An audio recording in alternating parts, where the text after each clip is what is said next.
L'unanimité, est-ce la vérité? Amis de belles lettres et de beaux mots, bonjour. Mesdames les jurés, Monsieur le Président, cher public et chers contradicteurs, je suis ici parmi vous pour rétablir la vérité, et ce, à l'unanimité.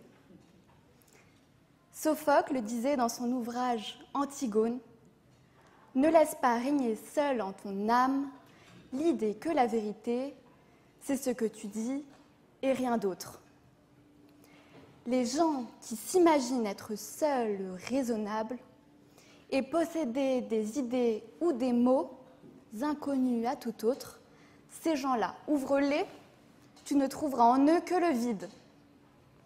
Je voudrais donc tout d'abord évoquer la notion de vérité. Selon l'étymologie, vérité vient du latin veritas, participe passé du verbe veriri, qui signifie avoir une crainte respectueuse, respecter, appréhender et craindre. C'est l'adéquation entre la réalité et l'homme qui la pense. Cependant, cette définition correspondantiste de la vérité n'est pas la seule. Il existe de nombreuses définitions et des controverses classiques autour des diverses théories de la vérité. Chaque individu a ses vérités basées sur ses propres croyances de son existence. Et pourtant, il n'a d'autre issue que d'être unanime face à la vérité absolue. Je vais distinguer deux vérités. Une vérité matérielle et la cohérence externe. Ce qui est dit est en accord avec ce qui est. Et une vérité formelle qui désigne la cohérence interne. Ce qui est dit est en accord avec les règles formelles de la logique ou des mathématiques. L'opposé est l'erreur, le mensonge et l'ignorance. Quant au mot unanimité, il provient du latin unanimitas, accord dérivé de unanimus, qui a les mêmes sentiments, qui est du même avis, composé de unus, un, unique, et de animus, l'âme, l'esprit. Ainsi, l'unanimité est le critère de vérité. C'est une conformité d'opinion entre tous les membres d'un groupe, ce qui est très rare. Il semble que nous formulons fréquemment des vérités incontestables. Il fait beau aujourd'hui, quand le soleil brille, quand il n'y a aucun nuage à l'horizon. Ici au Havre, on ne peut pas tellement le dire. 3 x 3 égale 9.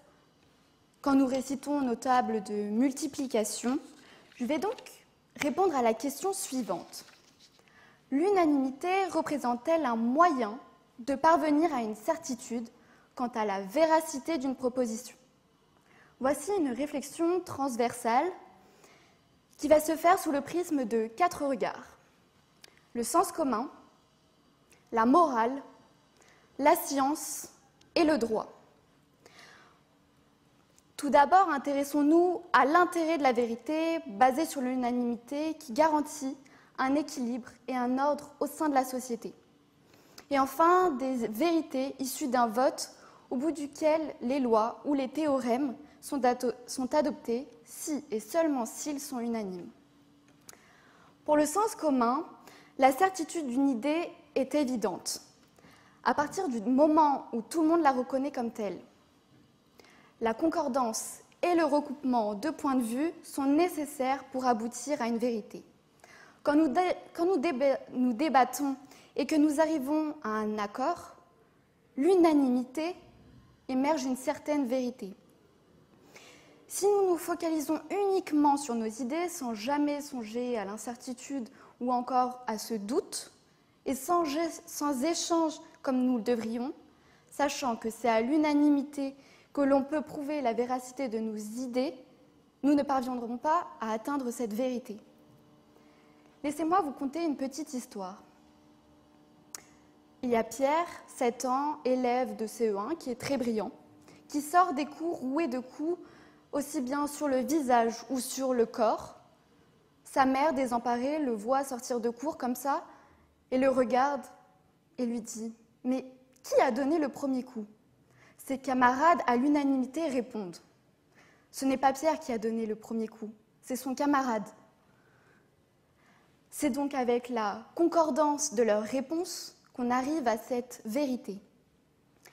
Dans toutes les sociétés humaines, à plus ou moins grande échelle, nous avons des règles et des principes qui édictent rigoureusement la conduite et les mœurs appropriées pour qu'on puisse vivre ensemble en harmonie. La conscience humaine, de manière unanime, nous dit que le monde devrait fonctionner d'une certaine manière.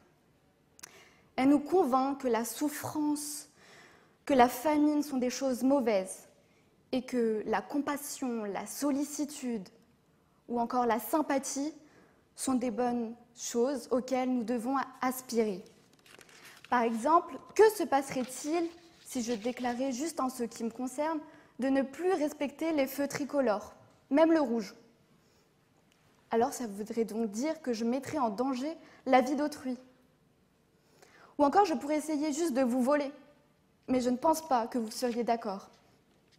Nos notions de bien et de mal seraient donc en désaccord. S'il n'y avait ni vérité absolue, ni norme morale valable pour tous, alors on ne pourrait être sûr de rien. Tout à chacun serait libre de voler, violer, tuer, faire tout ce que l'on veut, sans même être condamné. Cela serait le chaos, puisqu'on ne pourrait pas, à l'unanimité, trouver que de tels actes doivent être réprimés. Ces deux notions sont donc étroitement liées. Selon Aristote, l'homme est destiné à vivre en communauté. C'est un animal politique. La recherche de l'unanimité s'explique donc par l'intérêt que l'homme porte sur sa communauté.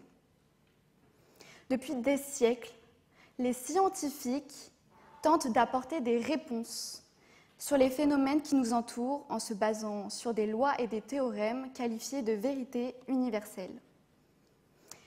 Une thèse, pour qu'elle soit valide et par conséquent jugée vraie, doit être approuvée par l'ensemble, l'unanimité scientifique, mais peut varier puisque l'unanimité des spécialistes peut changer selon les époques. Toutefois, les scientifiques et les chercheurs se basent toujours sur des lois établies il y a des siècles. Descartes les accuse même d'être restés sur les bancs de l'université. Une vérité scientifique est une proposition construite par un raisonnement rigoureux et vérifié par l'expérience. Elle est réutilisable par d'autres scientifiques qui pourront à partir d'elle énoncer d'autres propositions de ce type. C'est pourquoi Peirce, philosophe américain du XIXe siècle, fondateur du pragmatisme et de la sémiotique, donne cette définition. L'opinion prédestinée à réunir finalement tous les chercheurs est ce que nous appelons le vrai. Et l'objet de cette croyance est le réel. Prenons la loi de la gravité par exemple. Si elle n'était pas absolue, nous ne serions pas certains de pouvoir nous tenir debout ou de nous asseoir à un endroit. Ou encore, si 1 plus 1 ne faisait pas toujours 2, ce serait vraiment le chaos, les effets sur la civilisation seraient catastrophiques. Nous sommes tous d'accord pour dire que sans consensus, ce serait la guerre, le chaos.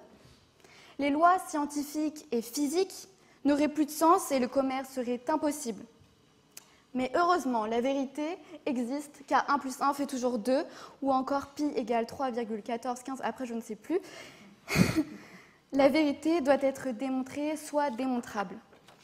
La dialectique consiste à passer par plusieurs chemins, plusieurs idées afin d'atteindre la vérité. C'est la thèse et l'antithèse qui parvient à atteindre la synthèse, le consensus, et donc la vérité.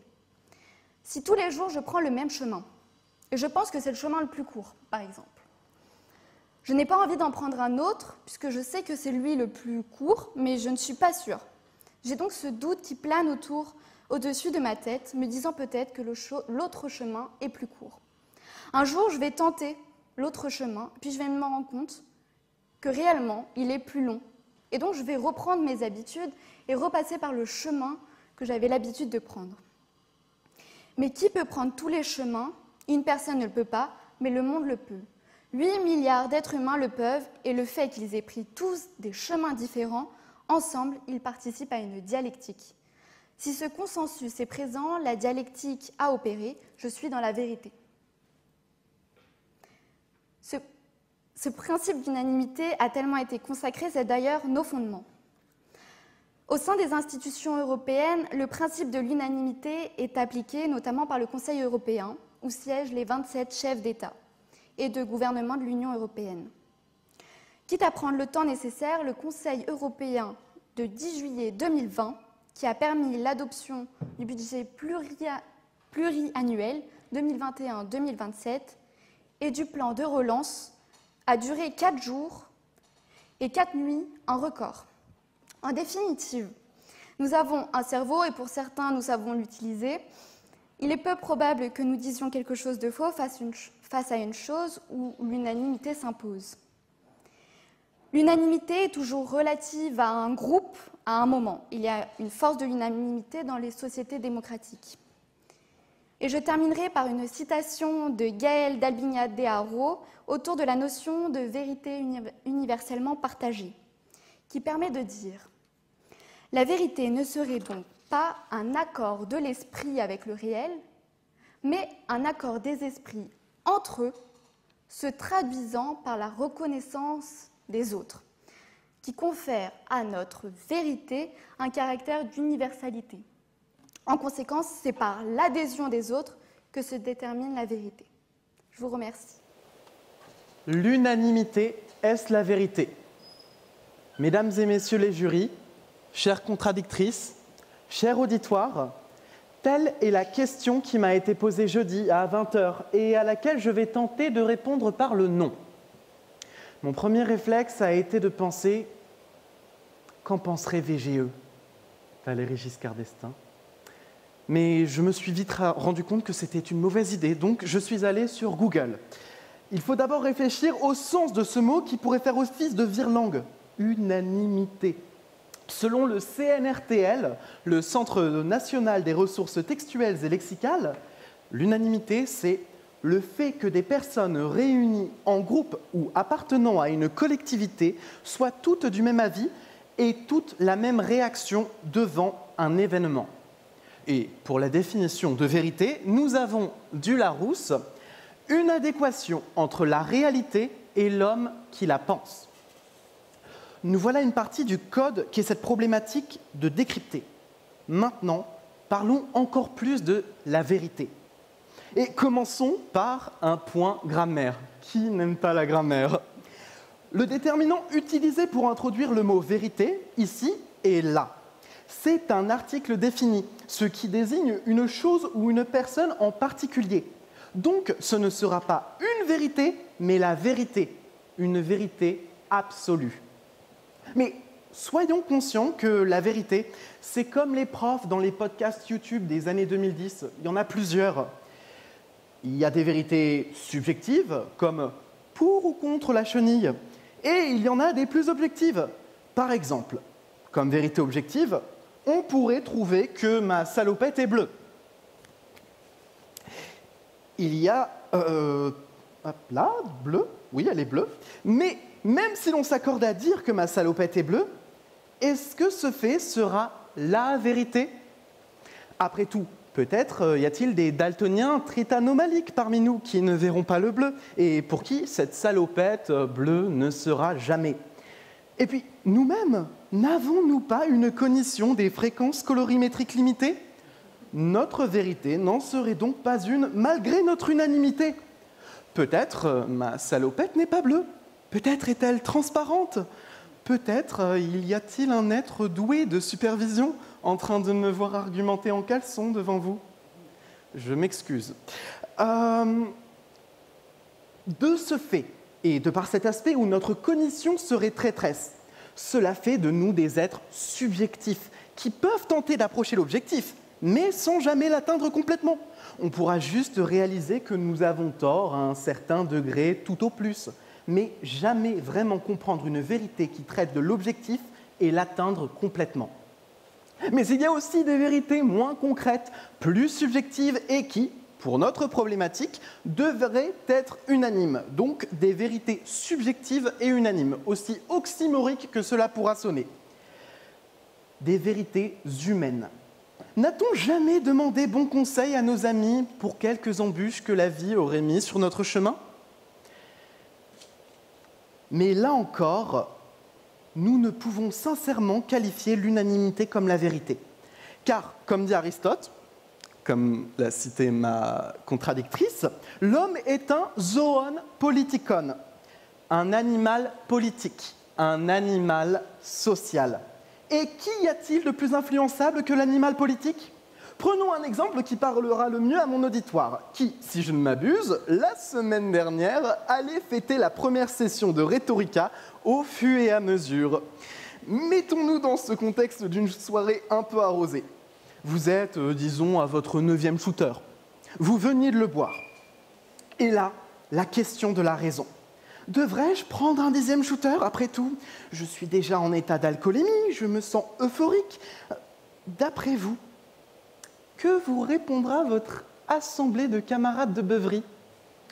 Tu as raison, ce serait un peu trop dépasser les limites. Ou mais on va pas s'arrêter au 9e, on voit un petit chiffre pile, allez, un 10e.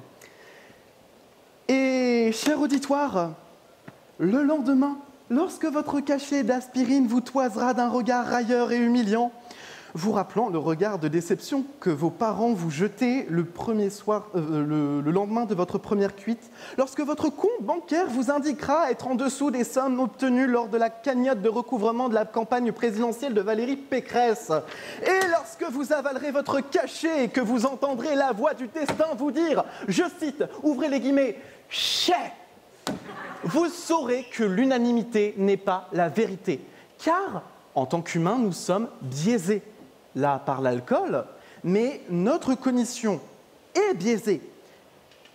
Tout nous altère et nous éloigne de notre objectif, de l'objectivité. Ça peut être l'éducation, les événements que nous avons vécus, les mœurs de la société dans laquelle nous vivons. Je vous rappelle que dans certains pays, on mange du bœuf bouilli à la menthe. On mange des produits surtransformés à base d'OGM et de fromage pasteurisé qui feraient passer les cantines Resto U du Crous pour des 5 étoiles. J'invoquerai même une grande figure de notre patrimoine français. Il est à la littérature ce que Beyoncé est à la pop, ce que la Belgique est au concept d'une seule étoile, et ce que vous, brave, admirable et élégant jury, êtes à ma qualification. J'ai nommé François Rabelais. Dans son quart-livre, Rabelais nous narre la métaphore qui deviendra une catachèse, celle des moutons de Panurge. Le mouton, comme l'humain, est un animal sociable qui copiera les mouvements de ses congénères pour mieux s'adapter et ici survivre. Comme l'humain, après tout, nous copions le langage de chacun. Nous nous adaptons, nous avons des démarches sociales.